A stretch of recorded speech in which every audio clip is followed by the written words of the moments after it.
बिस्मिल्लाहिर्रहमानिर्रहीम। अस्सलाम वालेकुम। रिंग थ्योरी के आज के इस लेक्चर में हम प्रूव करेंगे first fundamental theorem of ring homomorphism. Theorem की स्टेटमेंट है, let phi from R into R dash be a ring homomorphism with ker phi is equal to I, then R by I is isomorphic to R dash. यानी हमारे पास phi from R into R dash एक ring homomorphism given है, और यहाँ पे जो kernel phi होगा, कर्नल फाई में कौन से एलिमेंट होते हैं?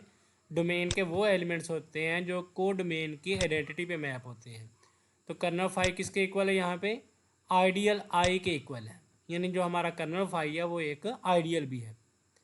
देन ये क्वेश्चन रिंग बनेगी, यानी आर ओवर, ये डिनोमिनेटर में आइडियल लिखा हुआ, R over I is isomorphic to R prime. तो आइसोमॉर्फिक शो करवाना है, तो इसके लिए हमें वन वन और ऑन टू यानी बाइजेक्शन शो करवानी है और होमोमॉर्फिज्म शो करवाना, तो ये आइसोमॉर्फिक हो जाएगा। Define a function psi R by I into R prime by, यानी इसकी इनपुट्स कहाँ से आएंगी? आर बाई आई से, और आउटपुट्स कहाँ आएंगी? Are prime. आर प्राइम में क्या है कि आर की इमेजेस पड़ी हुई, यानी फाई ऑफ आर बनता है आर प्राइम में। तो यहाँ से हम कोई एक इनपुट देंगे। अब यहाँ पे ये क्वोशंट सेट है, यानी क्वोशंट रिंग है, तो इसके एलिमेंट किस तरह के फॉर्म के होंगे? एक एलिमेंट इस आर का होगा और ये डिनोमिनेटर आई उसमें ऐड होगा। तो यहाँ पे ए, अगर आप आर का एलिमेंट लेते हैं तो आर बाई आई का एलिमेंट क्या बनेगा? ए प्लस आई। ये यहाँ पे साई फंक्शन यूज़ किया हमने, तो साई इसके ऊपर अप्लाई करेंगे तो आंसर क्या आएगा? Phi of A. Phi of A किसका एलिमेंट होगा? ये आर डैश का। इस तरह से हमने फंक्शन डिफाइन किया है। तो पहले हम इसको चेक करते हैं क्या ये वेल डिफाइन है।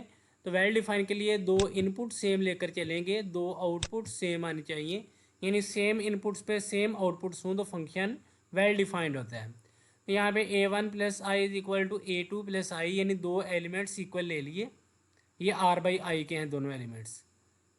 ये ए टू लेफ्ट पे आएगा, negative A two plus A one plus I is equal to I. अब ये element negative A two plus A one I में ऐड हो रहा है, आंसर किसके इक्वल आ रहा है? आई के। इसका मतलब ये एलिमेंट आई का ही है। Negative A two plus A one belong to I. I किसके इक्वल है? ये हमें गिवन है कि ये कर्नल फाई के इक्वल है। तो कर्नल फाई में वो एलिमेंट होते हैं जो कोडोमेन की आइडेंटिटी में मैप होते हैं। तो अब यहाँ पे कोडोमेन की आइडेंटिटी वो भी रिंग है, तो उसकी आइडेंटिटी क्या होगी? ज़ीरो। अगर ये एलिमेंट कर्नल फाई का है तो इसकी इमेज क्या होगी? क्योंकि five from R into R prime homomorphism था, तो ये उसकी इमेज यानी फाइव फंक्शन में इमेज होगी negative A two plus A one is equal to zero. तो फाइव होमोमॉर्फिज्म है, फाइव यहाँ पे अलग अलग अप्लाई हो जाएगा। Five of negative A two plus five of A one is equal to zero. Five minus को बाहर निकाल देगा, होमोमॉर्फिज्म है। Negative five of A two plus five of A one is equal to zero, ये negative की term right पे जाएगी तो पॉजिटिव हो जाएगी। Five of A one is equal to five of A two. और फाइव ऑफ ए वन कब answer आता है? जब हम साई के इनपुट में ए वन प्लस आई लिखते हैं। और फाइव ऑफ ए टू कब आता है? जब हम साई के इनपुट में ए टू प्लस आई लिखते हैं। इसका मतलब हमने दो एलिमेंट्स इक्वल लिए थे, तो उनकी इमेजेस जो हैं वो भी इक्वल आ रही हैं, तो फंक्शन क्या होगा? Well defined. अब हम नेक्स्ट चेक करने लगे हैं वन वन। तो वन वन के लिए ये है कि सेम इमेजेस पे सेम प्री इमेज होने चाहिए, यानी सेम आउटपुट्स लेकर चलेंगे, सेम इनपुट्स इक्वल शो करवाएंगे। तो यहाँ पे ये आउटपुट्स ली, यानी इसके ऊपर फंक्शन अप्लाई किया psi of A one plus I, यानी इसको आप ऐसा भी कह सकते हैं को डोमेन के दो एलिमेंट्स इक्वल लिए। Psi of A one plus I is equal to psi of A two plus I. Psi काम कैसे करता है कि ए वन के ऊपर फाइव फंक्शन अप्लाई हो जाता है, फाई ऑफ ए वन, और यहाँ पे फाई ऑफ ए टू। ये लेफ्ट पे आएगा, phi of A one minus phi of A two is equal to zero. Five homomorphism है, तो यहाँ से हम फाइव कॉमन ले सकते हैं, A one minus A two is equal to zero. अब ये देखें इस फंक्शन पे आप फाइव अप्लाई कर रहे हैं और आंसर क्या आ रहा है? ज़ीरो। तो ऐसे एलिमेंट्स जिनकी इमेज जो हो वो ज़ीरो हो, वो किस में होते हैं? वो कर्नल फाइव के एलिमेंट होते हैं। इसका मतलब ए वन माइनस ए टू किसका है? ये आई, यानी कर्नल फाइव का एलिमेंट है। आई भी हमारे पास कर्नल फाइव ही है। A one minus A two belong to I. I किसके इक्वल है? ये कर्नल फाइव के इक्वल ही आगे, वो भी लिख सकते हैं। इसका मतलब जब आप इस एलिमेंट को आई में ऐड करेंगे तो आंसर किसके इक्वल आएगा, आई के। A1 minus A2 plus I is equal to I. ये नेगेटिव A2 प्लस A1 भी लिख सकते हैं, कम्यूटेटिव प्रॉपर्टी होल्ड करती है। तो ये नेगेटिव A2 बाद में राइट पे आएगा तो A2 प्लस आई बन जाएगा।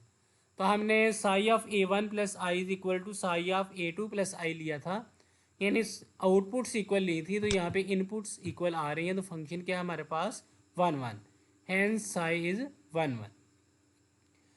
Clearly psi is onto, क्योंकि हमने जो फंक्शन डिफाइन किया है वो हर एक इमेज के लिए, यानी कोड मेन के जितने भी एलिमेंट्स हैं हर एक का प्री इमेज एग्जिस्ट करेगा, तो हमारे पास साई क्या होगा, ऑन टू फंक्शन होगा। अब हम चेक करने लगे हैं होमोमॉर्फिज्म। होमोमॉर्फिज्म के लिए ये है कि पहले दो एलिमेंट का सम साई के आगे लिखेंगे और फिर दो एलिमेंट्स की प्रोडक्ट साई के आगे लिखेंगे, और हम देखेंगे क्या ये स्ट्रक्चर प्रिजर्विंग है। पहले ये दो एलिमेंट्स हैं कोशेंट रिंग के। कोशेंट एलिमेंट्स यानी कोशेंट रिंग के एलिमेंट्स ऐड किस तरह होते हैं, ये A1 में ऐड होगा, यानी A1 प्लस A2 और आई एज इट इज़ लिखा जाएगा। तो अब इसके ऊपर फंक्शन अप्लाई करते हैं, तो फंक्शन अप्लाई कैसे होगा, यानी साई जस्ट ये आर के एलिमेंट्स पे फंक्शन अप्लाई होता है फाई, और आई जो होता है यहाँ पे निगलेक्ट हो जाता है, यानी साई किस तरह काम करता है, इसके ऊपर जस्ट फाई फंक्शन अप्लाई हो जाता है। तो यहाँ पे क्या आएगा, phi of A1 plus A2, phi homomorphism है, फाई ऑफ A1 अलग हो जाएगा और फाई ऑफ A2 अलग हो जाएगा। तो फाई ऑफ A1 ऐसे ही है जैसे आपने साई ऑफ A1 प्लस आई लिखा हो, और फाई ऑफ A2 क्या है, Sai of A2 plus I, यानी दो एलिमेंट्स थे उनका सम था, उसके ऊपर हमने साई फंक्शन अप्लाई किया, तो यहाँ पे ये उन दोनों पे अलग अलग साई फंक्शन अप्लाई कर रहा है। इसका मतलब अंडर एडिशन स्ट्रक्चर प्रिजर्विंग है। अब अंडर मल्टीप्लिकेशन बात करते हैं, दो एलिमेंट्स की प्रोडक्ट लिखी साई के आगे। प्रोडक्ट कैसे होती है, जस्ट A1 A2 से मल्टीप्लाई होगा, आई एज इट इज़ आ जाएगा। अब साई काम कैसे करता है, जो भी यहाँ पे आई के अलावा एलिमेंट होगा उसके ऊपर फाई फंक्शन अप्लाई हो जाएगा।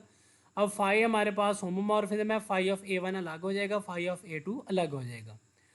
तो फाई ऑफ A1 किसका आंसर है, साई ऑफ A1 प्लस आई का, और फाई ऑफ A2 किसका आंसर है, साई ऑफ A2 प्लस आई का। यानी हमने दो एलिमेंट्स की प्रोडक्ट के ऊपर साई फंक्शन अप्लाई किया, तो यहाँ पे पहले फंक्शन अप्लाई हो रहा है और बाद में प्रोडक्ट हो रही है, तो यहाँ भी साई यानी अंडर मल्टीप्लिकेशन भी स्ट्रक्चर प्रिजर्विंग है। अब हमारे पास साई फंक्शन जो था ये 1 1 भी था और ऑन टू भी था, यानी ये बाइजेक्टिव है और ये होमोमॉर्फिज्म भी है। तो bijective homomorphism is called isomorphism. तो साई किन दो फंक्शंस के दरमियान में था, यानी आर बाई आई और आर प्राइम के दरमियान में ये फंक्शन था, तो इसका मतलब आर बाई आई आइसोमॉर्फिक है किसके, आर डैश के।